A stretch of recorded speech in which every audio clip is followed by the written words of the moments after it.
সকলোকে নমস্কাৰ জনাইছোঁ। মই আজি আপোনালোকক দেখাব লৈছোঁ এডাল শগুনী লতা।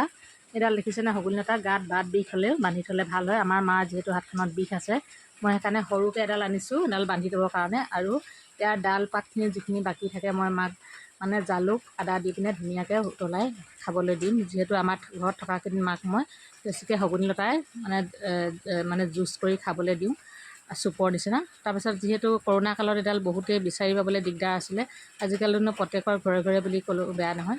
আমি যিহেতু কৰোণা কালত বিচাৰি নোপোৱাৰ কাৰণে RCM দোকানৰ পৰা আমি গিলৈ বুলিও নাম আছে আৰু মানে অমৰলতা বুলিও কয়। সঁচাকৈ মানে এই লতাডাল যদি ক'ৰবাত ওলমাই থৈ দিয়ে নহয়, 3 মাহ বা 4 মাহ ওলমাই থ'লেও সি ধুনীয়াকৈ সজীৱ হৈ যি থাকে আৰু ধুনীয়াকৈ তাৰ পৰা শিপা তললৈ নামি আহে। আপোনালোকে এবাৰ ওলমাই থৈ চাবচোন, হয় টিঙত বা নহ'লে শুকান ঠাইত, মানে ধুনীয়াকৈ শিপা এডাল ওলমি আহে। আৰু আজি মই মাক কেনেকৈ বনাই খুৱাম আপোনালোকে ভিডিঅ'টো শেষলৈকে চাব।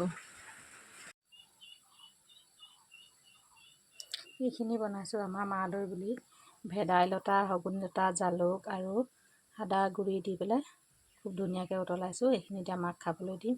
মানে শগুনী লতাডাল খালে পানীত তিয়াই খালেও ভাল, সিজাই খালেও ভাল বুলি কয়। সেয়েহে আজি মাক কিছুদিনৰ পৰা এডালকে দিছোঁ। মাৰ মানে হাতখন যিহেতু একেবাৰে জঠৰ হৈ আছিলে, বহুত কিবাকিবি কৰি হাতখন এতিয়া কিবাকিবি চুব পৰা হৈছে। আৰু মাৰ হৈছিলে প্ৰেছাৰৰ ষ্টক হৈছিলে। প্ৰেছাৰ ষ্টক হ'লেনো আপোনালোকে কেনেকুৱা হয় জানে, তথাপিতো এতিয়া মানে কিবাকিবি ধৰি মেলি খাব পৰা হৈছে আৰু।